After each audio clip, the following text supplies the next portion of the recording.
한 선교사가 있었습니다. 그 선교사가 아프리카에 가서 선교를 하고 있었는데 그 아프리카의 정글 속에서 어느 날 길을 잃게 됐습니다. 그 사람이 이 길을 잃는데 어느 곳에서도 이정표를 찾을 수가 없었고 어느 곳에서도 이제 길이 보이지가 않았습니다. 그래서 이 사람이 한참을 헤매다가 어느 한 지점에 이르렀을 때 작은 오두막을 발견하게 됐습니다. 그 오두막 안에 가보니까 원주민이 있었습니다.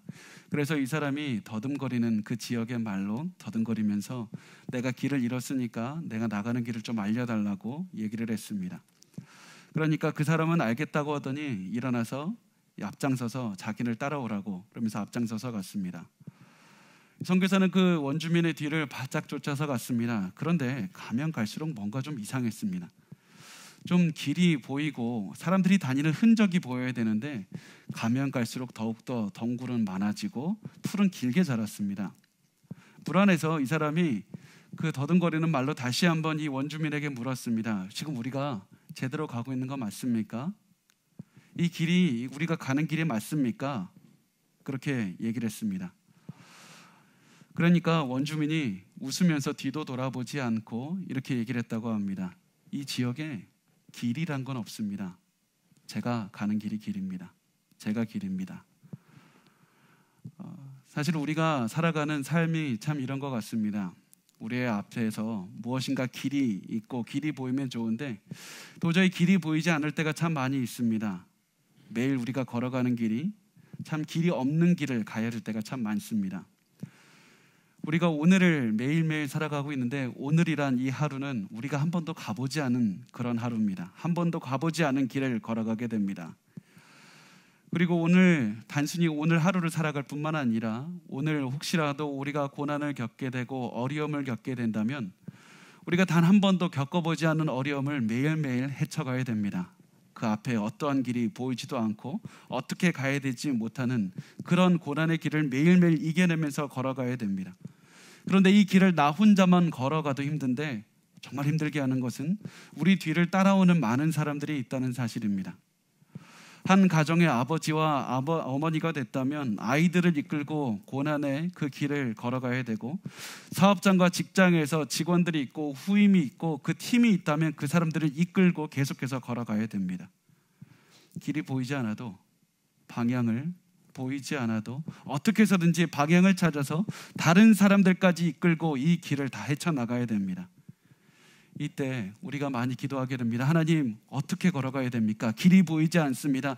방향을 어떻게 잡아야 됩니까? 하나님, 성경적인 리더십이란 도대체 무엇입니까? 우리가 많이 이렇게 기도하게 됩니다. 그리고 오늘 본문은 성경적인 리더십에 대해서 말씀을 해주고 있습니다. 우리가 고난의 시간에 길이 보이지 않을 때 어떻게 성경적인 리더십을 발휘하며 하나님께서 원하시는 리더십의 모습은 무엇일까? 그렇게 말씀을 하고 있습니다. 오늘 본문을 보면 이스라엘 사람들이 약속의 땅 가나안 앞에 서 있습니다. 이때 하나님께서는 모세를 통해서 이렇게 말씀을 하셨습니다. 우리 신명기 17장 14절 말씀을 같이 읽겠습니다. 시작.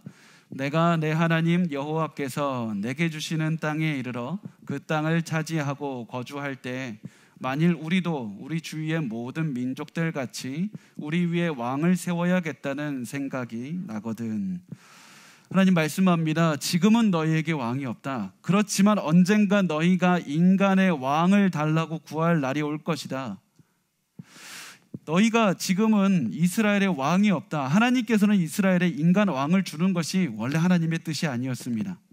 비록 그 모든 주변의 나라들이 다 인간의 왕이 있다 하더라도 하나님은 이스라엘만큼은 구별되어 왕을 갖지 않기를 원하셨습니다. 왜 그랬냐면 이스라엘의 왕은 인간이 아니라 하나님이셨기 때문입니다.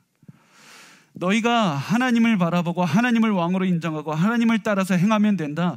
그런데 이스라엘 민족들은 주변에 왕이 있는 것을 보고 우리도 저 왕만 있으면 우리가 잘 살게 될 텐데, 우리가 왕만 있으면 하나님 우리도 저 민족들처럼 강해질 수 있습니다. 왕이 우리에게 시키는 것만 하면 우리는 잘할 수 있습니다. 하나님 우리에게 왕을 주십시오. 이렇게 요구하는 날이 반드시 올 것이다. 그때 하나님께서는 이들의 요청을 거부하지 않으시고 이들을 허락하셔서 왕을 세우실 것이라고 말씀합니다. 이때 하나님께서는 왕이 되는 사람의 두 가지 조건에 대해서 말씀을 하십니다. 첫 번째 조건에 대해서 우리 신명기 17장 15절 말씀을 같이 읽어보겠습니다. 시작. 반드시 내 하나님 여호와께서 택하신 자를 내 위에 왕으로 세울 것이며 내 위에 왕을 세우려면 내 형제 중에서 한 사람을 할 것이요 내 형제 아닌 타국인을 내 위에 세우지 말 것이며. 자, 첫 번째 왕의 첫 번째 조건은 하나님께서 세우신 사람이어야 됐습니다. 비록 사람들이 원해서 사람들이 인간의 왕을 달라고 얘기했지만 사람들이 직접 왕을 선출하는 것이 아니라 하나님께서 왕을 주시겠다고 말씀하셨습니다. 왜 그렇습니까?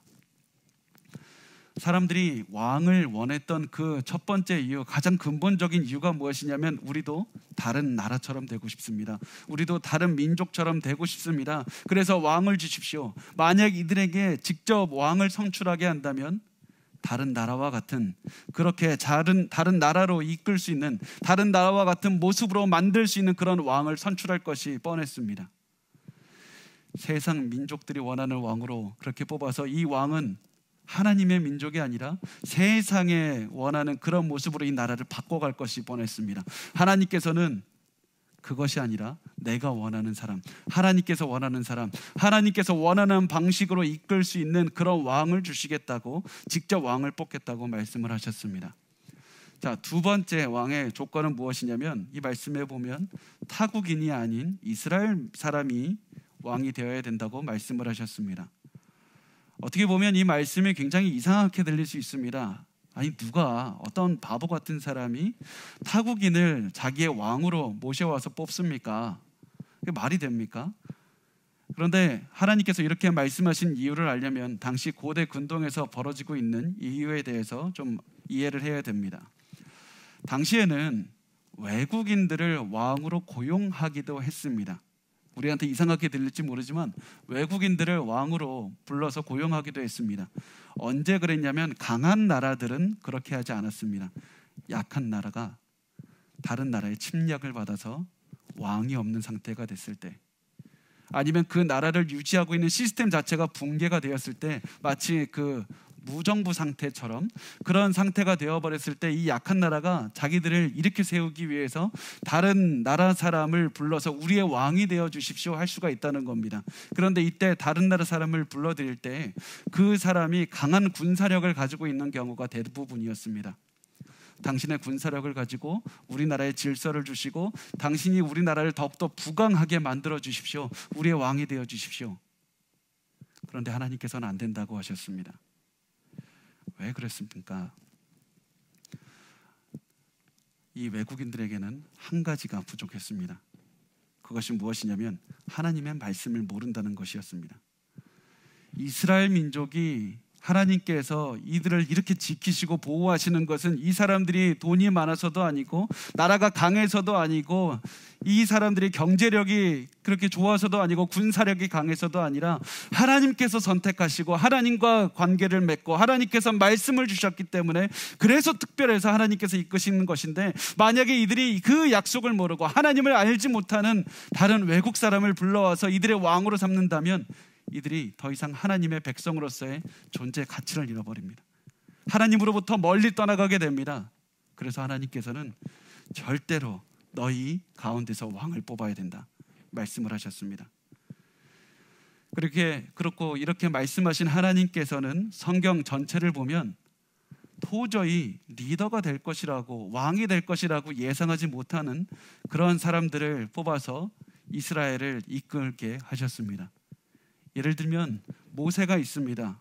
모세, 아무도 이 사람이 리더가 될 수 있을 것이라고 예상하지 못했습니다.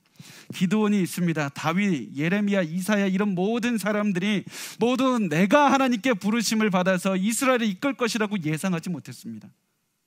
또 이 세상 사람들도 과연 이 사람들이 우리를 이끌 수 있을까? 만약에 이 세상 사람들에게, 만약에 이 이스라엘 사람들에게 이 왕을 뽑는 것을 맡겨 두었다면 절대로 뽑지 않았을 그런 사람들을 하나님께서 직접 뽑으셔서 하나님의 길로 인도하셨습니다.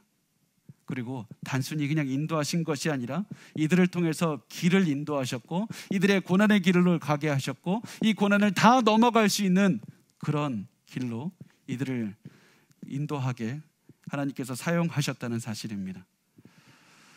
자, 그래서 우리가 한번 우리의 삶을 한번 봤으면 좋겠습니다. 하나님께서는 우리가 세상과 닮은 모습이 아니라 하나님의 모습, 하나님께서 원하시는 것, 하나님의 약속, 하나님의 뜻을 우리가 기억하면서 우리의 길을 인도하기를 원하십니다. 하나님께서 단순히 이 고난의 길을 우리가 그냥 가기를 원하실 뿐만 아니라 우리 뒤에 있는 사람까지도 하나님의 뜻을 바라보면서 하나님의 약속을 기억하게 하면서 기도하며 말씀을 구하면서 따라가기를 원하십니다. 그런데 우리가 고난에 있고 앞으로 가야 될 길을 알지 못할 때 가장 먼저 잃어버리기 쉬운 것이 내가 크리스찬이다, 이 생각입니다. 내가 하나님께서 나를 특별하게 세우신 이유는 내가 다른 능력이 있어서가 아니라 하나님께서 나를 세우신 이유는 내가 그리스도인이기 때문에, 하나님의 백성이기 때문에 나를 지금도 인도하신다. 하나님의 자녀이기 때문에 나를 인도하신다. 그런데 우리가 너무나도 자주 우리가 그것을 잊어버리고 하나님, 우리가 세상의 모습으로 살아가기를 원합니다. 우리가 저렇게 많은 능력을 갖고 있으면 우리도 잘 살 수 있지 않겠습니까? 고난의 길을 이길 수 있지 않겠습니까? 여러분, 우리가 하나님의 길로 갈 때 반드시 하나님께서 그 길을 인도해 주실 뿐만 아니라 만약에 우리가 그 하나님의 자녀라는 그 생각을 잊어버리고 우리가 매일매일 살아가게 된다면 우리가 하나님의 뜻을 잊어버릴 뿐만 아니라 세상도 우리를 필요로 하지 않게 됩니다. 세상이 우리가 하나님의 뜻대로 살아가고 하나님의 뜻대로 가정을 이끌고 하나님의 뜻대로 우리의 사업체를 이끈다고 해서 세상이 싫어하는 것 같지만 우리가 하나님의 뜻에 따르지 않고 세상과 동일하게 살아갈 때 세상은 우리를 더 이상 필요로 하지 않습니다. 마태복음 5장 13절 말씀을 우리 같이 읽겠습니다. 시작. 너희는 세상의 소금이니 소금이 만일 그 맛을 잃으면 무엇으로 짜게 하리요? 후에는 아무 쓸데 없어 다만 밖에 버려져 사람에게 밟힐 뿐이니라. 우리가 세상과 똑같아지면, 하나님의 자녀라는 사실을 읽고 세상과 똑같아지면 우리는 더 이상 쓰임새를 잃어버리게 됩니다. 한 번도 가보지 못한 그 길을 다른 사람을 리드해서 갈 때 가장 중요한 것은 내가 하나님의 사람이라는 그 사실을 인식하고 기억하고 하나님의 사람으로서 그 삶을 살아내는 것입니다. 그것이 바로 하나님께서 우리에게 원하시는 모습입니다. 자, 그렇다면 이제 하나님께서 왕에게 금지하시는 세 가지가 무엇인지 우리 한번 살펴보도록 하겠습니다. 신명기 17장 16절 말씀입니다. 같이 읽겠습니다. 그는 병마를 많이 두지 말 것이요 병마를 많이 얻으려고 그 백성을 애굽으로 돌아가게 하지 말 것이니 이는 여호와께서 너희에게 이르시기를 너희가 이후에는 그 길로 다시 돌아가지 말 것이라 하셨음이며, 하나님께서 금지하신 첫 번째가 무엇이냐면 왕에게 많은 말을 갖지 말라 말씀하셨습니다. 왜 그랬을까요? 그 당시에 전쟁을 하는 방식을 보면 보통 주력 부대가 걸어다니는 병사들, 그 보병이었습니다. 보병 중심의 전투에서 갑자기 말을 탄 기병이나 말이 이끄는 전차 부대가 나타난다면 보병이 꼼짝없이 당할 수밖에 없는 그런 말이 효율적으로 그리고 많은 능력을 주는 전쟁에서는 굉장히 기묘한 그런 동물이었습니다. 그래서 지금의 말로 만약에 말을 비유한다면 마치 탱크, 최신식 탱크나 그런 장갑차, 그런 전차를 우리가 생각할 수가 있습니다. 말을 많이 가지고 있다는 것은 강한 군대를 가지고 있다는 말이고, 강한 군대를 유지할 수 있다는 것은 그만큼 왕의 재력이 많다는 뜻이고 왕의 명성이 높다는 뜻이고 왕의 능력이 있다는 뜻입니다. 그래서 말은 이 왕에게 자부심이었습니다. 능력이었습니다. 전쟁에서 승리할 수 있는 강한 자신감을 갖게 하는 것이었습니다. 그리고 그 이유 때문에 하나님께서 너는 말을 많이 갖지 말라, 왕은 절대로 말을 많이 가지면 안 된다고 하셨습니다. 이 왕은 말을 많이 가지면서 내가 이 말 때문에 이길 수 있다, 내가 나의 전쟁의 능력 때문에, 군사력 때문에 전쟁에서 이길 수 있다, 너 그 생각을 하지 말라. 너가 전쟁에서 이기고 지는 것은 말의 능력이 아니라 군대의 그 숫자에 있는 것이 아니라 하나님께서 너와 함께 하시기 때문이다. 절대로 말을 많이 믿지 말라. 절대로 군사력을 믿지 말라. 너는 군대가 아니라 하나님의 능력을 바라봐라. 하나님의 능력을 끝까지 의지하는 것이 바로 왕에게 요구되는 것이었습니다. 동시에 하나님께서는 말을 얻기 위해서 애굽으로 돌아가게 하지 말라 말씀합니다. 이 말씀이 왜 그랬냐면 이스라엘 백성들이 출애굽을 한 다음부터 여전히 이집트는 강한 나라였지만 곳곳에서 많은 강대국들이 일어나면서 이 이집트를 조여왔습니다. 그래서 이집트로 언젠가 이 나라들이 더 커져서 페르시아, 아프리카의 많은 나라들이 이렇게 이쪽으로 그 이집트를 조여오고 있었습니다. 그렇기 때문에 이집트가 당장의 그 압박을 이겨내기 위해서 했어야 됐던 것은 강한 군사력을 갖는 겁니다. 그런데 군사력을 갖기 위해서 자기 자국민으로 하기에는 한계가 있습니다. 그러니까 당연히 용병으로 시선이 넘어가게 됩니다. 용병을 이 사람들이 어떻게 썼냐면 이집트의 군대에 일정 기간 동안 외국인이 일을 하게 되면 그 일에 대한 대가로 무엇을 줬냐면 말을 줬습니다. 그래서 이 하나님께서 이 왕들에게 이렇게 경고를 하시는 겁니다. 말을 얻기 위해서 이스라엘 사람들을 애굽 군대에서 일하게 하지 말라. 하나님이 원하지 않는 말을 얻게 하기 위해서 너의 민족 사람들의 자유를 빼앗고 너희 민족 사람들을 그렇게 억압하지 말라. 그 말 자체가 중요한 것이 아니라 너는 왕을 위해서 그렇게 사람들을 억압하지 말라고 말씀을 하셨습니다. 자, 이제 17절 말씀을 우리 같이 읽겠습니다. 시작. 그에게 아내를 많이 두어 그의 마음이 미혹되게 하지 말 것이며 자기를 위하여 은금을 많이 쌓지 말 것이니라. 당시에 아내를 많이 두었다는 것은 분명히 성적인 쾌락을 추구했다, 그런 의미도 있습니다. 그런데 한 걸음 더 가면 자신의 재력을 보여주는 수단이 되기도 했습니다. 그런데 단순히 그 많은 아내는 왕에게는 더욱더 특별한 그런 의미가 있었는데, 당시에는 결혼을 통해서 동맹을 맺는 그런 관습이 있었기 때문입니다. 요즘도 그렇지만 결혼을 통해서 없는 동맹의 관계도 만들기도 하고 있는 그런 관계를 더욱더 강하게 만드는 그런 수단으로 쓰였습니다. 그래서 왕에게 첩이 많다는 것은 그만큼 다른 민족들과 외교적인 교류를 많이 한다는 것을 뜻했습니다. 그런데 여러분 잘 보십시오. 하나님께서 다른 나라하고 외교하지 말라, 다른 나라하고는 절대 상대하면 안 된다, 이렇게 말씀하신 것이 아니라 결혼을 통한 외교를 하지 말라고 말씀하셨습니다. 왜냐하면 결혼한 여성이 분명히 왕의 마음을 빼앗아서 이방신으로, 우상으로 이렇게 숭배하게 만들 것이 너무나도 자명했기 때문이었습니다. 자, 마지막으로 세 번째, 왕에게 금지하신 것은 자기를 위하여 은금을 많이 쌓아두지 말라. 돈은 많으면 좋은 것 아닙니까? 돈 많으면 좋은데 하나님께서 왜 금지하십니까? 왕은 가난해야 된다는 뜻입니까? 그것이 아니라 왕이 혼자 잘 살기 위해서 다른 사람들을 억압하지 말라는 겁니다. 잘 보면 왕이 돈을 많이 벌기 위해서 가장 쉽게, 흔하게, 가장 일반적으로 했던 것이 무엇이냐면 사람들에게 세금을 올려서 세금을 걷어내는 겁니다. 그만큼 다른 사람들을 힘들게 하고 다른 사람들에게 학대를 해서 그렇게 폭리를 취하는 것이 바로 왕이 자기가 돈을 많이 버는 방법이었습니다. 하나님께서는 이 사람들에게 왕이 절대로 혼자서 잘 먹고 잘 살도록 다른 사람들을 억압하지 말라, 이렇게 말씀을 하셨던 겁니다. 자, 우리 이 세 가지 왕에게 금지하신 것을 보면 많은 말과 많은 부인과 많은 돈으로부터 피해라, 이렇게 말씀을 하셨습니다. 그런데 여러분, 많은 말과 많은 아내와 많은 돈을 생각하면 사실은 한 명의 이스라엘 왕이 떠올라야 됩니다. 우리가 잘 아는 이스라엘 왕 중에 말도 많았고 아내도 많았고 돈도 많았던 한 사람이 있습니다. 그 사람의 이름은 솔로몬이었습니다. 자, 열왕기상 10장 26절과 27절 말씀 같이 읽어보겠습니다. 시작.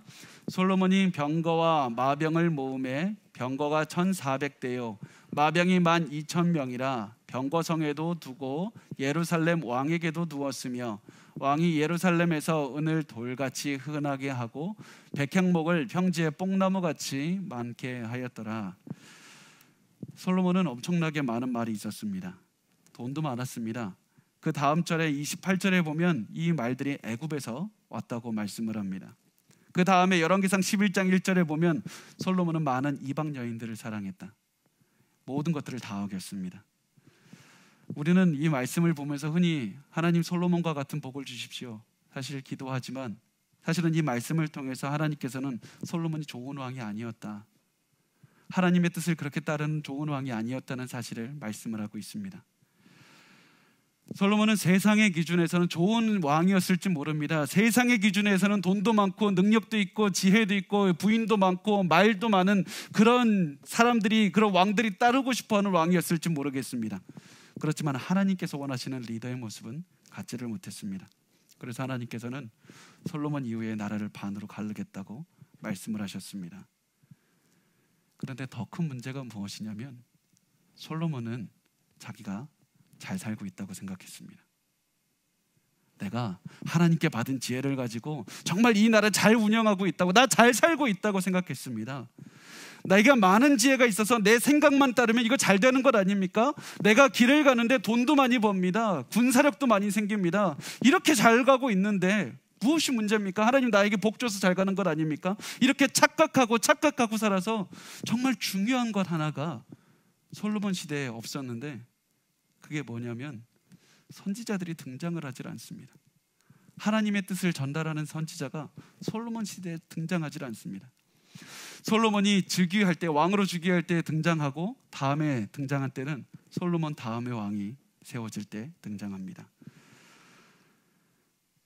그래서 솔로몬의 인생을 보면 나는 하나님의 말씀이 필요가 없습니다. 난 잘 살고 있습니다. 그의 인생은 참 화려한 것 같아도 하나님의 기준에서 보면 좋은 왕은 아니었습니다. 자, 우리가 한번 우리의 삶을 돌아보시길 바랍니다. 우리가 지금 무엇을 향해서 달려가고 있습니까? 우리의 가족과 우리의 직장과 사업장은 어디로 향해 달려가고 있습니까? 세상이 보기에 좋은 쪽으로 이끌면서, 세상이 보기에 평안하니까, 우리 가족에 아무런 문제가 없으니까, 우리 가족에 무슨 큰 질병이나 큰 경제적인 어려움이 없으니까 다 잘 살고 있다고 혹시라도 생각하시고 있지는 않습니까? 하나님께서는 우리에게 세상의 기준이 아니라 하나님의 기준을 바라보라, 하나님의 뜻을 바라보라. 너에게, 너의 가정에, 너의 사업장에 가장 중요한 것은 다른 그 어떤 것도 아니라 하나님이라는 사실을 기억하고 하나님을 바라보고 하나님의 뜻대로 살아가야 된다. 왜냐하면 우리가 아버지이기 전에, 어머니이기 전에, 직장 상사이기 전에, 사업장의 경영주이기 전에 우리는 하나님의 자녀이기 때문입니다.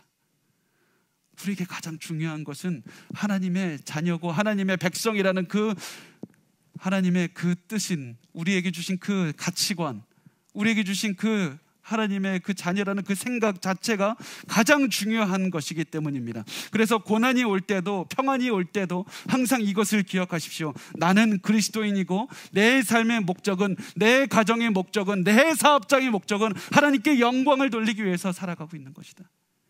거기 위해서 나는 무엇을 해야 될까? 항상 그것을 기도하셨으면 좋겠습니다. 그런데 사실 우리가 잘못 가고 있으면서도 스스로 합리화하기가 참 쉽습니다. 아무리 내가 잘못하고 있어도 나의 잘못을 인정하기가 쉽지 않고, 나는 잘하고 있습니다, 나 하나님의 뜻대로 살아가고 있습니다, 이렇게 생각하기가 쉽습니다. 혹시라도 나의 잘못을 바라보게 된다면 우리는 이렇게 합니다. 그때 사정이 있었습니다. 그때는 어쩔 수가 없었습니다. 나가 아니라 다른 사람이라도 다 그렇게 했을 겁니다. 나 그나마 잘 지킨 것 아닙니까? 그러면서 내가 잘못한 것이 없이 나는 그래도 잘 살고 있다고 생각하면서 살아가기가 참 쉬운 것이 저의 모습이고 우리 모든 사람의 모습이라는 생각이 들었습니다. 우리가 보통 나이가 40, 50 정도 되면 사람이 변하지 않는다, 그런 얘기들을 흔하게 합니다. 그런데 제가 보면 그런 나이가 아니라 10대도 20대도 그 생각은 절대로 변할 수가 없습니다. 사람의 마음은 자기의 마음대로 변할 수가 없는 것이고, 우리도 다른 사람의 마음을 변화시킬 수가 없습니다. 우리가 할 수 있는 것, 우리의 생각을 바꿀 수 있는 힘은, 다른 사람의 생각을 바꿀 수 있는 힘은 나의 말의 능력이나 설득의 능력이 아니라 하나님의 말씀에 있습니다. 내가 스스로 하나님의 말씀을 바라보면서 하나님께서 나에게 무슨 말씀을 하실까? 하나님께서 왜 나에게 이 말씀을 묵상하게 하셨을까? 하나님께서 나를 왜 이것을 깨닫게 하셨을까? 계속해서 고민하면서 하나님의 말씀 앞에서 내가 벌거벗긴 듯이 솔직하게 드러내고 하나님께서 말씀하신 대로 내가 내 삶을 변화시켜가는 것, 그것만이 우리의 생각을 바꿀 수가 있습니다. 그것만이 우리의 삶을 변화시켜 갈 수가 있고 우리 가정과 우리의 직장과 우리의 사업장을 움직여 갈 수가 있습니다. 그래서 하나님께서는 이스라엘 왕들에게 항상 하나님의 말씀을 가까이 하라고 말씀하셨습니다. 우리 신명기 17장 18절과 19절 말씀을 같이 읽겠습니다. 시작. 그가 왕위에 오르거든 이 율법서의 등사본을 레위 사람 제사장 앞에서 책에 기록하여 평생에 자기 옆에 두고 읽어 그의 하나님 여호와 경외하기를 배우며 이 율법의 모든 말과 이 규례를 지켜 행할 것이라. 왕들은 제사장이 보는 앞에서 그 원본을 가지고 말씀을 받아서 따로 적어야 됐고 그 말씀을 계속해서 읽으라고 하셨습니다. 고대에서는 그냥 내가 혼자서 속으로 읽는다는 그런 개념이 없습니다. 읽는 것은 큰 소리로 다른 사람이 듣도록 읽는 것입니다. 그래서 하나님께서는 왕에게 평생 하나님의 말씀을 가까이 하고 하나님의 말씀을 복사하고 또 하나님의 말씀을 큰 소리로 읽으라고 말씀하셨습니다. 왜 하필? 다른 여러 가지 책도 많을 텐데 왜 하나님의 말씀을 가까이 하라고 하셨을까? 그 이유는 신명기가 이스라엘의 헌법과 같은 역할을 하기 때문입니다. 신명기는 왕이 따라야 할 법의 정신을 나타내고 있기 때문에 왕에게 매일매일 이 신명기를 읽으라고 말씀하셨습니다. 그런데 이 모습은 주변국들과 비교하면 굉장히 특이한 모습입니다. 주변국들은 왕 자신이 법이었습니다. 왕을 보통 뭐라고 생각했냐면 왕 자신이 신이라고 생각하거나 나 혼자만 신의 대리자라고 생각했기 때문에 이 사람들은 이 일반적인 사람들이 하나님의 뜻, 신의 뜻을 알기 위해서는 뭐라고 생각했냐면 이 신의 뜻을 알기 위해서 왕의 말을 들어야 된다고 생각을 했습니다. 그런데 이스라엘에서는 왕이 법이 아니었고 법이 왕이었습니다. 왕이 법이 아니라 하나님께서 주신 법이 왕이었습니다. 하나님 앞에서는 왕도 일반 백성도 모두가 다 평등했듯이 하나님께서 주신 법 앞에서는 모든 사람이 평등했습니다. 이것이 바로 우리가 현재 가지고 있는 민주주의의 가장 기본 정신 아닙니까? 하나님의 말씀 앞에서 그 어떤 왕이라고 할지라도 어떤 사람보다 위에 나올 수가 없다. 어떤 사람도 다른 사람보다 위에 있을 수가 없다. 하나님께서는 모든 사람이 하나님 앞에서 평등하다고 말씀을 하셨습니다. 그런데 중요한 것은 왕이 그러면 일반 사람들 중에 그 속에 갇혀 있을 것이 아니라 왕에게 맡겨주신 의무는 사람들 위에 서는 것이 아니라 사람들을 앞서 나가라. 너는 그 누구보다도 가장 먼저 하나님의 말씀을 묵상하는 데 앞장서고 그 누구보다도 가장 하나님의 말씀을 적용하는 데 앞장서라. 항상 하나님의 말씀을 묵상하고 기도하는데 가장 앞장서는 모델의 삶을 살라. 본보기의 삶을 살라. 그것이 왕에게 맡겨주신 하나님께서 주신 의무였습니다. 그래서 왕은 아무리 몸이 아파도 하나님의 말씀을 읽어야 됐고 아무리 가슴이 아파도 하나님의 말씀을 묵상하고 또다시 읽고 또다시 읽고 또다시 읽었어야 됐습니다. 그리고 이것이 바로 기독교 리더들에게 하나님께서 주시는 의무입니다. 우리는 그 누구보다도 다른 사람들보다 위에 선 사람은 없습니다. 그렇지만 하나님께서 여러분에게 기독교 리더, 하나님께서 여러분의 가정에 자녀를 주셨고 직장에서 후임을 주셨고 사업장에 여러분에게 그 많은 직원들을 주셨다면 하나님께서 여러분에게 원하시는 것은 그 사람들 위에 서라는 것이 아니라 여러분이 그 어디를 가든지 하나님의 말씀을 묵상하는 데 앞장서라는 것입니다. 다른 사람들이 내 삶을 보고 그 삶이 본보기가 되어서 저 사람을 따라갈 수 있도록 모델의 삶을 사는 것이 바로 하나님께서 주신 리더의 역할입니다. 모든 사람이 손을 놓고 있는 상황에서도 하나님의 말씀 앞에서 나 자신을 돌아보고 잘못이 있으면 회개하고 그 잘못을 돌이켜서 다시 한번 살아내는 것이 바로 하나님께서 원하시는 왕의 모습이었고 리더의 모습이고 부모님의 모습입니다. 여러분 혹시 지금 고난 가운데 있습니까? 그렇다면 하나님의 말씀으로 살아가고 있는지 돌아보십시오. 고난 가운데 하나님 나에게 다른 것이 아니라 다른 하나님 나에게 재정의 복과 건강의 복을 주십시오. 우리가 그것만이 가장 필요하다고 생각을 할 수가 있겠지만 우리가 이때 가장 중요한 것은 재정이 부족해도 기도해야 되고 내 가족이 아파도 예배를 드려야 되고 내 삶이 너무나도 힘들어도 다시 한번 말씀으로 돌아가서 묵상해야 됩니다. 고난 중에 우리가 가장 필요한 것, 우리 가정과 사업장에 가장 필요한 것은 기도와 말씀과 예배입니다. 그런데 애석하게도 많은 사람들이 그것을 놓치고 살아갑니다. 지금까지 하나님의 말씀을 잘 붙잡고 살아가다가도 고난이 오면 하나님께서 주신 그 예배와 말씀을 버리고 살아갑니다.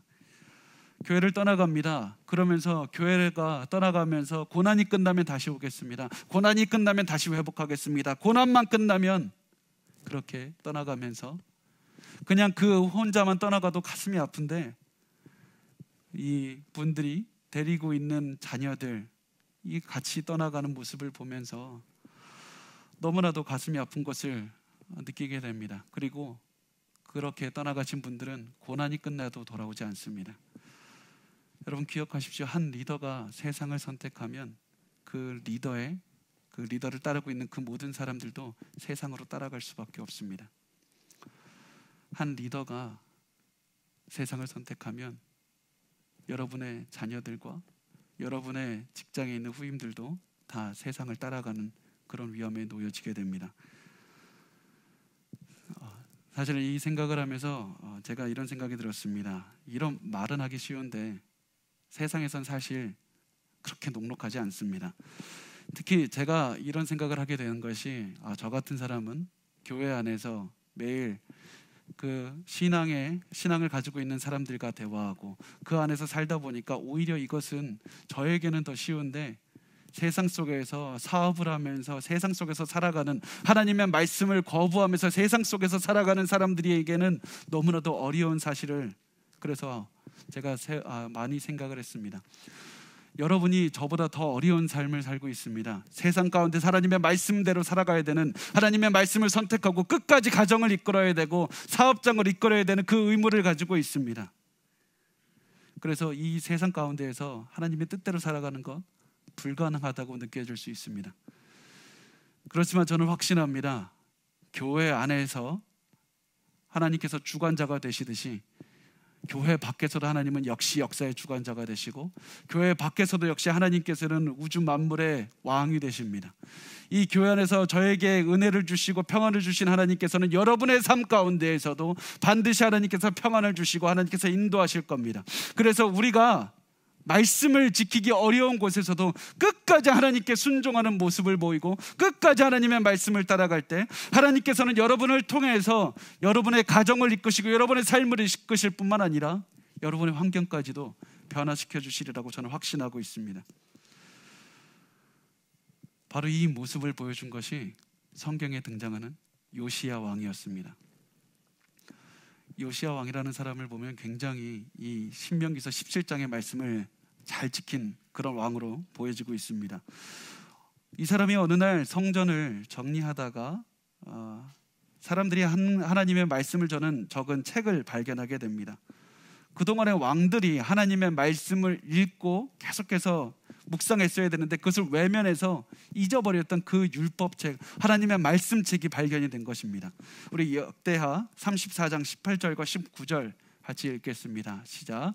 서기관 사반이 또 왕에게 아뢰어 이르되 제사장 hil기야가 내게 책을 주더이다 하고 사반이 왕 앞에서 그것을 읽음에 왕이 율법의 말씀을 듣자 곧 자기 옷을 찢더라. 요시야 왕은 이 순간에 가장 하나님의 사람으로서 모델이 되는 모습을 보여줍니다. 무엇을 합니까? 가장 먼저 내 삶에 잘못했다, 회개해야 될 것이 있다는 것이 드러났을 때 곧바로 자기의 마음을 찢는 듯한 그런 상징적인 의미로 옷을 찢고 가장 먼저 회개했습니다. 누구보다도 자신의 죄를 회개했습니다. 그리고 나서 요시야는 이스라엘의 모든 사람을 하나님의 성전으로 불러서 하나님의 말씀을 들려줍니다. 그 결과가 성경에서 이렇게 말씀을 합니다. 우리 역대하 34장 33절 말씀입니다. 같이 읽겠습니다. 이와 같이 요시아가 이스라엘 자손에게 속한 모든 땅에서 가증한 것들을 다 제거하여 버리고 이스라엘의 모든 사람으로 그들의 하나님 여호와를 섬기게 하였으므로 요시아가 사는 날에 백성이 그들의 조상들의 하나님 여호와께 복종하고 떠나지 아니하였더라. 여러분께 꼭 말씀드리고 싶은 게 있습니다. 성경에 나오는 대다수의 경우에, 거의 대다수의 경우에 리더의 영성과 백성의 영성은 긴밀하게 연결이 되어 있습니다. 한 명의 리더의 영성과 그를 따르는 백성의 영성은 긴밀하게 연결되어 있습니다. 한 명의 리더가 자신을 낮추고 그 모습을 가지고 공동체에 말씀을 전했더니 공동체도 같이 낮아지게 됐습니다. 여러분 반드시 기억하십시오. 리더의 영성이 낮으면 백성의 영성도 낮고, 리더의 영성이 높으면 백성의 영성도 같이 높아지는 경우를 너무나도 많이 성경에서 발견하게 됩니다. 리더가 죄를 지면 백성도 죄를 짓습니다. 리더가 먼저 회개하면 백성도 회개를 합니다. 여러분, 우리 자신이 나는 하나님의 말씀을 잘 따르고 있나? 그것을 보여주는 가장 좋은 그런 증거가 어디서 드러나냐면, 내가 이끌고 있는 가정은 하나님의 말씀을 얼마나 잘 지키고 있을까? 내가 이끌고 있는 이 직장과 사업장은 하나님의 뜻대로 얼마나 잘 따라가고 있을까? 여러분의 가정은 어떻습니까? 우리의 가정과 직장과 사업장은 세상으로부터 얼마나 많이 구별되어서 살아가고 있습니까? 그 모습 속에 다른 것이 아니라, 그 공동체의 모습 속에 다른 사람의 것이 아니라 나의 영성과 나의 참 신앙의 모습을 발견하게 될 겁니다. 여러분, 이제 우리가 다시 하나님의 말씀으로 돌아갔으면 좋겠습니다. 우리가 고난 중에 있든지 평화로운 중에 있든지 하나님의 말씀으로 다시 돌아갔으면 좋겠습니다. 우리 가정 속에서, 직장 속에서 하나님께서 우리에게 주신 그 말씀으로 살아냈으면 좋겠습니다. 우리의 가정에 다시 한번 말씀으로 돌아갑시다. 하나님의 말씀은 우리의 삶에 너무나도 무질서한 우리의 삶에 질서를 줄 것이고, 우리가 그 앞길이 보이지 않는 그곳에서 하나님의 말씀은 길을 보여주실 것이고, 하나님께서 우리의 삶을 하나님의 뜻대로 살아갈 수 있도록 우리를 인도하실 겁니다. 이스라엘 백성이 말씀을 지킴으로 온 세상으로부터 구별된 민족으로 살아갔듯이, 여러분의 가정이, 여러분의 직장이, 여러분의 사업장이 하나님의 말씀을 지킴으로써 세상과 구별된 그런 곳이 될 것이고, 우리 교회가 하나님의 말씀을 지킴으로써 이 세상과 구별된, 세상으로부터 이 구별되어 세상을 하나님께로 이끌 수 있는 빛과 소금의 역할을 감당할 수 있을 겁니다. 여러분, 지금 고난 중에 있습니까? 길도 없는 곳에서 어디로 가야 될지도 모르겠는데 나를 따르는 사람들이 있습니까? 그렇다면 지금이 바로 말씀에 집중할 때입니다. 다시 한번 인생의 가장 중요한 말씀을 붙잡고 그 말씀 앞에 온전히 섰으면 좋겠습니다. 그렇다면 하나님께서 반드시 길을 보이실 줄 믿습니다.